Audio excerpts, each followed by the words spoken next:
believe it, in this video we'll be reacting to every Sith Lord from weakest to strongest ranked. This video was made by SethTheProgrammer, so check him out, link in the description. And before we start, make sure to join our Discord server. You can find the link in the description of this video and in the comment section down below. And without further ado, let's get into it.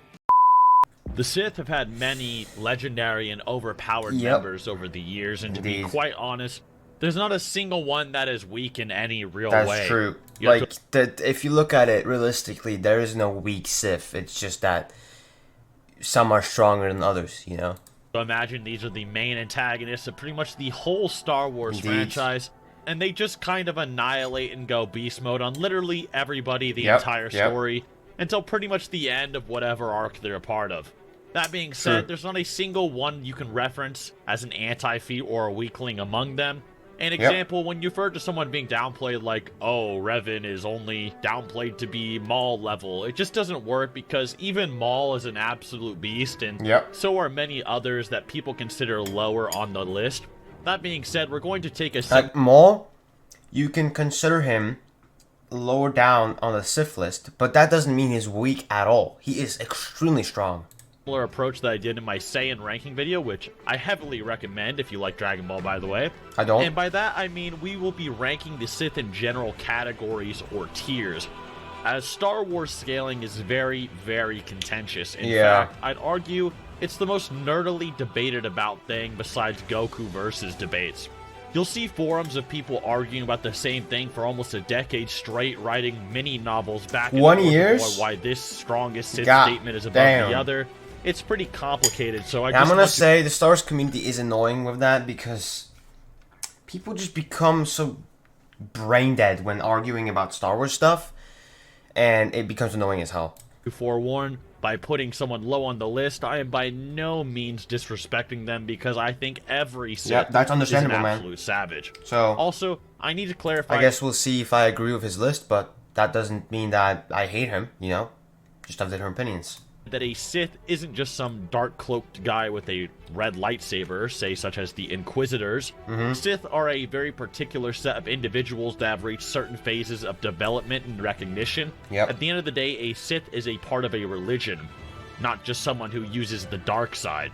Example, Asajj, Dooku's apprentice, isn't a Sith because of the rule of two, which only allows 2 Sith at a time. She's just a dark side assassin with a cool lightsaber. This video will be using Legends canon, not Disney canon post 2014. So love it. Love it. Beautiful. Legends canon pre 2014. Love you, man. Already 10 out of 10. Oh, Kylo Ren. Yeah, fuck you, Kylo. You're weakling. Look at this fucking man-child. If you want a basic idea, that's the Kylo's just a man-child. Honestly, he's not even a real Sith. He's just some baby. Of what I think Kylo Ren or Snoke are capable of, and etc., you can watch my Darth Vader versus Kylo Ren video in the description. Vader's shitting on him. With that out of the way, we can get started. Alright. Starting with Class N, we have the Sith Triumvirate from Knights of the Old Republic 2, which is a group of 3 Sith named Traya, Sion, and Nihilus. So Traya is their master, Sion is a psychopath, Nihilus is... I don't even know how to describe Nihilus. I mean, he's just a being. He's not even a thing. He's just some force being, eating force stuff. One thing I would like to clarify is that video game Sith are rather bizarre, as they can be either absurdly powerful on the pecking order, or extremely weak, depending on your interpretation. Due to this, I'll be presenting both sides of the argument for the video game Sith in particular, so don't jump the gun and get mad about Nihilus's placement quite yet. We'll talk about how you can throw hands higher on the list in just a second. The pecking order for the trio of Sith, though, at least by the end of Knights of the Old Republic 2, should see the restored Traya as stronger than Sion, seeing as she was able to force choke him while he had his saber drawn prepared to kill his former master, with Traya stating around the same time that the power that Nihilus possessed was in a whole other realm above her own. Now, why that exactly places these 3 in their respective class is a statement made by both Traya herself, as well as the Knights of the Old Republic 2 game director and writer, Chris Avellone, where it is stated that Nihilus at the end of his power progression seen in game was weaker than the ancient Sith Lords with Naga Sadow. That's interesting because when you look at Nihilus, you're like, how is this guy not the strongest? I mean, oh god, I'm being choked by Nihilus. What I'm saying, how the hell is Nihilus not the strongest one? Like, he is literally just a Force being. How do you even kill him? You know, like he eats the Force, pretty much. What I'm trying to say. Now being explicitly name dropped here. However, it should be mentioned that Traya imagined Nihilus to potentially become a threat to the entire galaxy and all life therein via his trademark prowess over Force Drain. This leads into a larger point, with even Chris Avallone stating that when it comes to a matchup such as Nihilus versus Naga Sadow, it's more than a matter of raw power. So considering Nihilus' ability to drain the life from entire planets, rather than his battle power per se with a lightsaber as showcased in the events of Knights of the Old Republic 2, he could be placed much higher, as shown later in the video, and we'll go over who Nihilus in particular can defeat with his more special Force abilities, despite his weirdly low battle power. In Class M, we have Naga Sadow and Ludo Kresh. Sadow would naturally be placed above Nihilus in raw power, as already presented. Yeah, I don't know much about these guys, but Ludo Kresh being relative to, but likely just being below Sadow, since Kresh was the only one of the two to have their blood spilled during their intense sword fight, implying Naga was stronger or a better duelist than him. Something to note is that the Sith Emperor Vitiate at one time feared the spirits of the ancient Sith, with Sadow being named explicitly to be a threat to his power. However, this is A, an early/weaker variant of Vitiate, and B, the statement refers to multiple Sith spirits being a threat to his power. Oh, I see. So, it ultimately becomes very muddy and hard to quantify how this statement affects the scaling chain. If you take it to the utmost, then obviously the ancient Sith spirits would be a bit higher on the list, which I'll let you guys decide for yourselves. With that being said, we arrive at Class L, populated by Marco Ragnos, Friedan Nad, and Karness Mur. Not much is known about Ragnos' power while he was alive. However, this Sith spirit is implied to be stronger than either of those found in Class M, with Ludo claiming that Ragnos would crush Naga Sadow in an altercation. Friedan Nad was as well stated in the fact file number 90 to have become far more powerful than Sadow as well. Karness Mur is more so a hack. I love how we're just digging so deep for information here. Bro's literally pulling every single information piece ever to exist about these guys. Based fighter or character like Nihilus, seeing as his spirit would simply adopt the power of whoever he can control via his Mur talisman. But to place his actual respective power, he has been compared to Ragnos and Friedan Nad, being stated to be a powerful Sith Lord in the same vein as the two noted regardless of his reliance on special and weird abilities. In Class K, we see Exar Kun and Ulic Qel-Droma. Exar. So, I'm interesting because Exar Kun, big fan. He has to be one of the best duelists to ever have lived in Star Wars, honestly, in my opinion, so. With his Sith amulet, was able to completely obliterate the spirit of Friedan Nad. Seeing as this amulet is standard equipment, it should be valid to consider this his practical combat strength. Ulic then faces Exar Kun in battle for hours on end, with neither opponent gaining an advantage over the other one, with the spirits of old crowning Exar as the Dark Lord, and Ulic claiming apprenticeship under him. Considering this alongside the statement from the Complete Encyclopedia calling Exar the most powerful Sith of all time, and trust me, there's a few of those, he would be above Ulic. In all honesty though, they should probably be pretty interchangeable in terms of strength. There is an argument for at least a version of Exar Kun to be placed much higher, considering one's interpretation, which will be noted further along in the video, but as for now, if you think Exar is a lot... Yeah, I'd probably place Exar Kun higher, but... stronger, hold your horses, because we will be going over the Exar stronger argument. I'm gonna hold my horses. We now reach Class J, featuring Darth Malak and Revan. Two classics. Revan is one of the most powerful Sith ever, Malak and Darth Revan. Again, keep in mind that I'm only taking into consideration these characters scaling while they fit at least a somewhat standard definition of a Sith Lord, Seeing as Revan is a fairly anomalous character, that would be especially important to note. With that in mind, Darth Revan should be fairly above Exar Kun, with the new Knights of the Old Republic remake trailer stating he is the greatest Sith in generations, with Exar only having died 2 years before Revan's birth. For those wondering, it has been all but stated that the Knights of the Old Republic remake will be set in the Legends timeline by members of the current Star Wars continuity team. Malak should as well be placed in this class for giving Revan a desperate fight. He did lose pretty badly, however, with Revan slicing his jaw off. There is a statement from the Wizards of the Coast website that Malak was far more powerful than Exar Kun. It is questionable, however, I wouldn't agree with that. If this would apply to base Malak, seeing as the article itself implies he is at his current level of power through the Starge Force super weapon, which is basically a bunch of Jedi amping him. Either way, Malak was in control of the Star Forge while he was the reigning Sith Lord, so either way, these two should be above the likes of those in Class K. Okay, maybe. Revan and Malak are characters, like I said earlier, that are those interchangeable Sith video game types that can be much higher based on interpretation, especially considering statements we'll go into soon. So I'll go over how high they can be with those interpretations as the time arises. Another thing about Revan specifically is that when he becomes a Jedi again, he's actually much more powerful, which makes his placement... Oh yeah, of course he is, because he, became more powerful when becoming a Sith, and then when he became a Jedi, he knew even more about the Force and everything, all that, was better at fighting, basic stuff. Even harder to exactly quantify, since we aren't considering his Jedi progress or amps after he was the Dark Lord.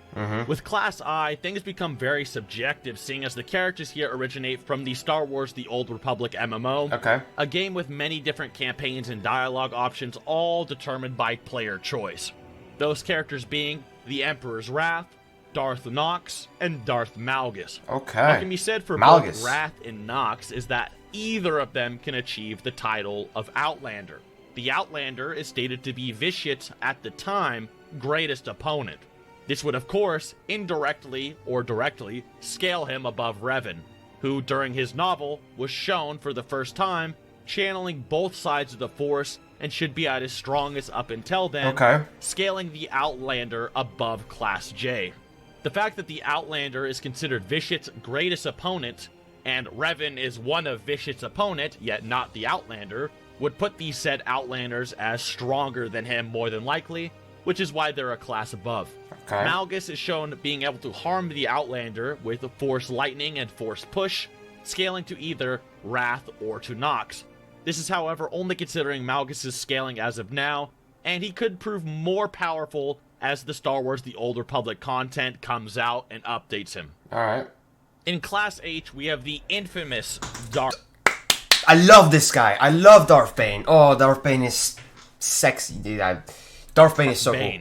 Someone heavily implied to be the Sithari, the one and only that created the rule of two. Sith answer to the Jedi Chosen One prophecy. I'm loving this music. Darth Bane would live up to the hype, seeing as he was stated to have garnered a greater mastery of Sith power and knowledge than anyone who had come before him in the Fact File remake number 22. It should be said that this fact file was released after the Legends Disney canon distinction. However, the creators of the magazine stated that these early issues were written at a time when Legends was still canon, and had to pretty much rework many subsequent issues up to a certain point to accommodate the retcon. This statement would place Bane above anyone preceding him who would fall into what a Sith was defined to up to that point. There is some contention with this, however, as when he initially discovered the holocron of Darth Revan, Bane believed the rituals described to have been performed by the ancient Sith was too dangerous to attempt. However, this was a novice Bane, and not when he's in his peak, with this discovery taking place in the first novel of his trilogy. So coupled with the fact file statement, it would just mean that Bane was intimidated at first by the ancient Sith, but eventually got the hang of it over his decades of training and studies, and surpassed his predecessors. See, that makes sense. Darth Bane would also create the Rule of Two, which is basically an order to keep the dark side energy in the galaxy focused in 2 individuals at a time. Whereas when there were numerous Sith in the galaxy, it somewhat diluted this focus and power. That's true. The other mechanic behind the Rule of Two is for Masters and Apprentices to grow stronger and stronger every generation until they could crush the Jedi Order. In Class G, we have the Sith who immediately succeeds Bane in the rule of Oh two. yeah, Darth Zana. Because, hold up, Darth Zana was his apprentice, right? I'm pretty sure. And then Darth Cognis is her apprentice. That being Darth Zana and Darth Cognis.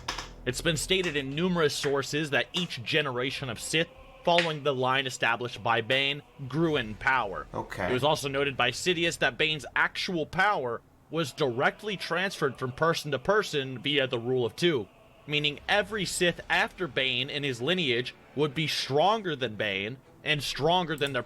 That's so interesting. Like, I never really knew that, you know? And it makes sense that they grew stronger and stronger, but it's just so difficult to think that Bane is beaten by every single Sith that came after him. predecessors as the millennia passes until we eventually reach Sidious. Where it becomes debatable is when we factor in Bane's internal scaling. See, Bane was, for a large chunk of his life, plagued with the infection known as the Orbalisk infection. The hell is that? Which was stated to both empower his force abilities as well as degrade his physical strength. Oh, okay. Before removing the infection that had left his physical body worse for wear. So is the Mastery of Sith power statement only relevant to Bane pre-Orbalisk? When comparing Orbalisk Bane against post-Orbalisk removal self, I think it's fair to place his peak at taking place during the later stages of his life. Okay. This being based on the fact that in his final fight with his apprentice, Please read these. He was faster than she could ever have imagined, and he was using new sequences and unfamiliar moves he had never revealed during their practice sessions. But somehow she had survived the initial flurry, and now she knew what to expect. The next exchange had a more familiar feel. Bane pressed the action with a devastating complex combination of attacks, but Zana was able to intercept, parry, or deflect each one. Her defense style was simple, but performed correctly, it was nearly impenetrable. Recognizing this, Bane backed off and changed tactics. Instead of savage, relentless pressure meant to overwhelm her. Oh my god. He settled into a pattern of feints and quick thrusts, probing and prodding her defense in search of a weakness as the two of them settled in for a long battle of attrition. Zana had fought him once before, back when he was still encased in his Orbalisk armor. She remembered it had been like battling a force of nature. The Chitonius parasites covering his entire body had been yeah, because he had their armor of that one material that was like impenetrable by lightsabers, right? He was stated to be moving faster than she thought possible, on top of Bane attacking her with greater force than he had when he was prior empowered by his orbital. Zan expected Bane to come at her aggressively, but even so she was caught off guard by the fierceness of his attack. He opened with a series of two-handed overwhelmed chops, using his great height to bring his blade hacking down at her from above. She easily blocked each blow, but the moment of the crushing impact caused her to stagger back, throwing her off balance. She recovered quickly, however spinning out of the way when he followed up with a low, looping swipe meant to hew her off at the knees. She retaliated with a quick jab with the tip off one of her blades towards Bane's face, but he ducked his head to the side and came back with a wide arcing, single-handed slash at the chest level. Rage amp. So, Bane would have likely gotten stronger after removing the Orbalisk through years of studying Sith knowledge. Therefore, they would all surpass this Bane, at least in the rule of two. True. That same power in Bane would then be granted to Darth Zana, Bane's apprentice, who ultimately defeated her master, with Darth Cognis being Xana's successor and about 30 other no-name Sith until we get up to Class F with Darth Tenebrous, baby! Now, I would love that gap between Darth Cognis and Darth Tenebrous to be filled, because that would just be so interesting. Because then we have Darth Cognis. Then we have 30 no-name Sith, as he said. Then we get to Darth Tenebrous, Plagueis, Sidious. So, yeah. Darth Tenebrous, who would naturally scale above the likes of Zana and Cognis, per the rule of two, being 2 spots removed from the last of Bane's successors. In Class E, we have Darth Maul at his peak during the Clone Wars. Savage? Really? The only thing Savage has is he's big and strong. He's not powerful. He has power, or rather potential, right? But he didn't get to use that potential at all. He wasn't strong as of a Sith at all. Alongside his brother Savage.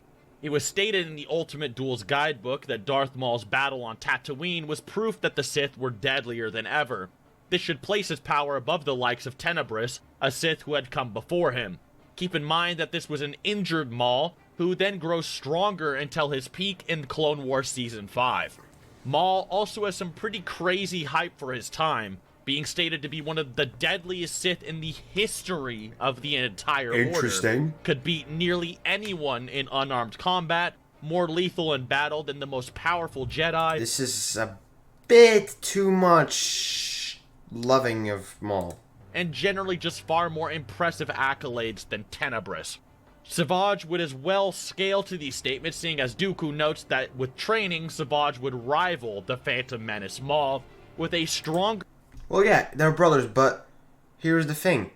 Savage, this can't apply because Savage never ever reached even close to his potential. He didn't get much training. He died pretty quickly in the Clone Wars, so he was just big and strong, and he was not powerful. Maul then stated to complete Savage's training, with Dooku then sensing Savage's growing powers. In Class D, we have Darth Plagueis and Count Dooku. Yo, Darth Plagueis and Dooku, man. Both my favorite Star Wars characters. Dooku's my favorite. Plagueis is one of my favorite. Plagueis at first goes from considering the ancient Sith, such as Exar Kun, as being far more powerful, to then seeing himself as a peerless Sith throughout all of history, which is backed up by statements found in his novel acknowledging many prior Sith by name. Which places him above Class E is a statement made by Maul during the Clone Wars, which I'll get into soon. Sidious during the Phantom Menace would be relative to Plagueis, who is Sidious's original master, seeing as the author of the Plagueis novel implied that he could possibly undermine Sidious in a duel. To undermine someone would typically mean harming them via secrecy, so it's hard to say what this exactly means. However, based on the context, with this being a saber duel, it's likely it would have been something that would at least scale to Sidious. Also, one has to remember that Sidious went out of his way to get his master drunk before trying to take his life, rather than just confronting him head on. Now, when he did that, Sidious was already powerful, more powerful than Plagueis, arguably in the Force, but Plagueis was still more powerful in saber combat and would have beaten Sidious in saber combat. With this scaling in mind, Maul noted that this same Sidious was stronger than anyone else he had ever encountered, such as Mother Talzin, someone who could do battle against a Clone War era Darth Sidious, a Sith who could, whenever he wanted, ragdoll both Maul and Savage. Yeah, that duel, by the way, Palpatine versus Savage and Maul, he was just playing with them like they were toys. Count Dooku would as well fall into this tier of power, seeing as while fatigued, he was able to donate more energy to a Talzin Sidious force clash than the Darth Maul seen in Class E. This is the same class that Nihilus would likely fall into considering his hacks abilities, with top-tier prequel-era Jedi Mace Windu remarking that if Anakin couldn't learn the ability to resist planet-wide force drain that Nihilus had, the entire Republic would be doomed. Meaning Nihilus could be placed all over this list, as it really comes down to who can resist his hacks. And if they can't, then Nihilus wins by... Yeah, Nihilus is probably the most complicated Sith because of his ability to do the force drain of little planets and stuff. Fault most of the time, in Mace Windu's own words, may have been able to end the Republic if he was the one that was attacking it. Which is why it's hard to place him so concretely. The reason Plagueis is not on the same tier as Sidious later is that Sidious, of course, gets stronger over the years, so Plagueis scaling to a weaker... Palpatine, Sidious, of course, is arguably the most powerful Sith to ever existed, you know? There's many, you know, competitors for that, many opinions from different people, but arguably, Sidious is the most powerful Sith. Now, I'm not sure who I think is the most powerful Sith ever existed, but Palpatine is definitely one of the ones I would say is a competitor for the number one place. Sidious would not place him on the same tier as Sidious in his prime, or Sidious at his peak. In Class C, we have Starkiller. While his Yeah, best Starkiller is so damn strong, it's actually just insane. And he didn't even get that much training and all that, so imagine Starkiller's peak. feats are during a time when he wasn't a Sith apprentice, do you think I'd really make a Sith video without this guy? Even though he's not a Sith, I'm just doing this one for fan service. Okay, yeah. Starkiller was able to defeat Darth Vader 1 year before the Battle of Yavin, or the event of A New Hope. This places Starkiller above Class D, seeing as Vader as early as a year after Revenge of the Sith was stated to be far more powerful than someone who was stated to be able to outclass Mace Windu all across the board and was directly compared to Yoda's level of power. Both Mace and Yoda are able to face Sidious in Revenge of the Sith. However, after the time skip, Sidious would be a lot stronger. Even then, though, Sidious in Revenge of the Sith, while weaker than his time skip self, should be stronger than any Sith before him via the Rule of Two. Keep in mind, however, that the Vader scene in The Force Unleashed 1 would in no way represent the peak of his power. Yeah. As well, note that while Starkiller was seen doing battle with Sidious, it didn't seem like it was doing all that much to the Sith Lord, with guides stating that Galen Marek, also known as Starkiller, was no match for Sidious. The Dark Lord tanking a point-blank final explosion containing Starkiller's full power. We could talk about Starkiller's clone, however, he pretty much disassociates with Vader and the Sith almost immediately, so he really isn't in the conversation of most powerful Sith, even kind of being generous and fan-servicey. In Class B, we have Darth Vader. Okay. As represented by his peak of power in Return of the Jedi, Vader is a pretty controversial character to place among certain corners of debate. And Vader is a controversial character indeed for power ranking, but it's too complicated and I'm not getting into it. it's pretty honestly clear to see why. There seems to be two lanes of thought, the George Lucas camp claiming Vader to be a washed-up, depressed cyborg man with diminished powers when compared to his Jedi self, or he's a force of nature forged through decades of self-actualization, study, and... That's the one that's true. Yes, he cannot reach his full potential. Why? Because his full potential is the full potential of Anakin Skywalker, right? But there is a full potential side of Darth Vader because Anakin and Vader are kind of two different entities almost, right? And Vader in the suit, like for his early years in the suit, is definitely not more powerful than Anakin Skywalker right before he turns to the dark side. But then he outranks, obviously, in not very long after being put in the suit, Anakin's power.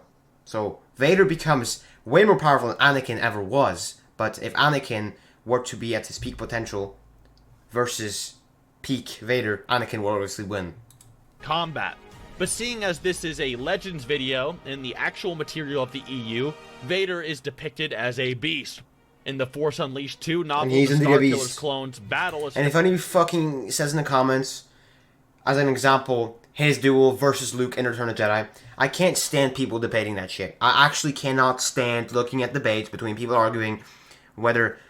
saying even Luke is stronger than Vader in Return of the Jedi. If you say Luke is stronger in Return of the Jedi than Vader, you're a fucking idiot and you know nothing about Star Wars. Okay? I'm sorry, but that's just the truth. Alright? Fairly one-sided, with Vader dominating the saber duel against this stronger version of Galen Marek, only losing through a combination of being off-guarded and exposed to Force lightning. Something showed to interfere with Vader's life support and thus nerfing him. Yeah. Without the conflict seen in his battle against Luke Skywalker, which further nerfed him, Vader would reach his apex of power in Return of the Jedi. After losing to a possible dark side amped Luke while he himself was conflicted and nerfed, he was able to He was conflicted and he was also not trying to kill Luke, right? So...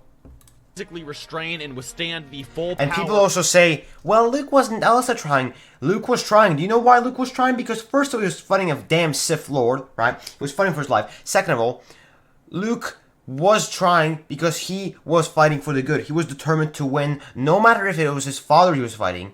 Okay, so... or Force lightning of Darth Sidious post-time skip and at his pretty much peak before Dark Empire, despite being particularly weak to lightning as well. Yeah. With the reborn Emperor Palpatine noting that Vader did possess the Force strength necessary to kill him all along.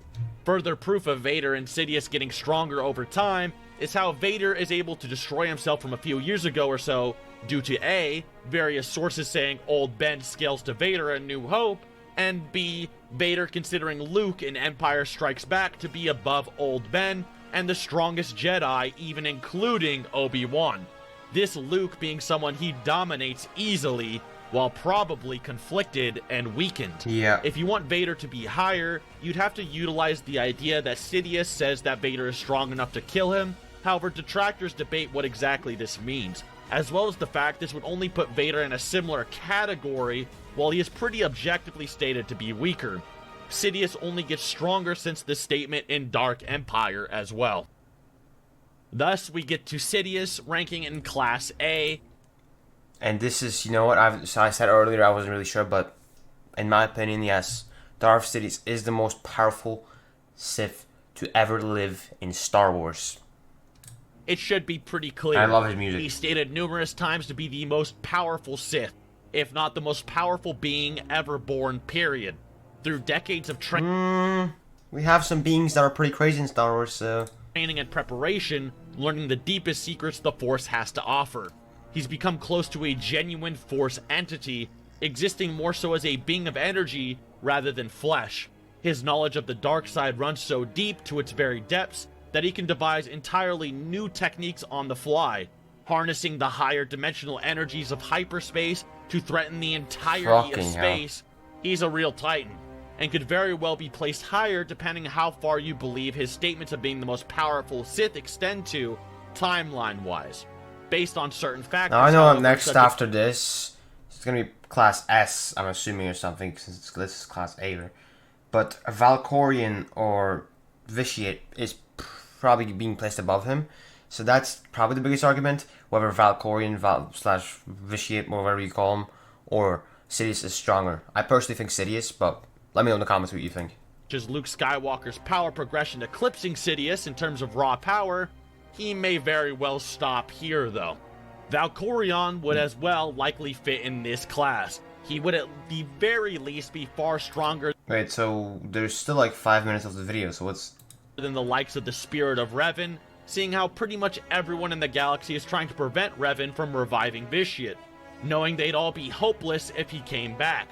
Valkorion as well has some pretty significant lore that isn't really seen outside of those featured in this tier, being described as a godlike embodiment of the dark side, an accolade he shares with Sidious. Valkorion would as well bypass the Bane supremacy over all Sith before him, as his motivations and identity fall outside of the Sith religion, even ultimately becoming an enemy of the faction in his later forms, justifying his placement above the Rule of Two, since he's not a part of it. Narratively, this placement would as well be supported as Vitiate. Yo, that doesn't actually make... That makes kind of sense. He ain't a part of the Rule 2, so placing himself above it isn't, you know, that bad. It was clearly created as an ancient analog of Sidious, both being Sith Emperors working from the shadows, sending masked, conflicted thralls to do their bidding. There do exist hushed whispers regarding certain statements directly comparing Valkorion to Sidious, but until those are found, the debate isn't likely to end anytime soon. Yeah, especially that debate whether Valkorion or Sidious is stronger is just never gonna end. Sidious possessing statements that he may very well surpass Valkorion if he's Sith or not.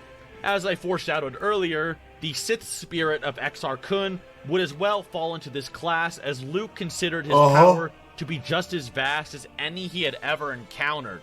There's some debate over if Exar Kun was more powerful as a living being or as a Sith spirit, which would change the scaling chain entirely. In fact, it would flip it on its head, with the writer of Exar's comic appearances allegedly stating this spirit that Luke comments on is actually weaker than he was in life.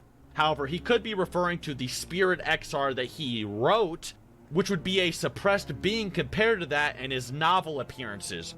That being someone who had drained various Jedi students until reaching his height of power.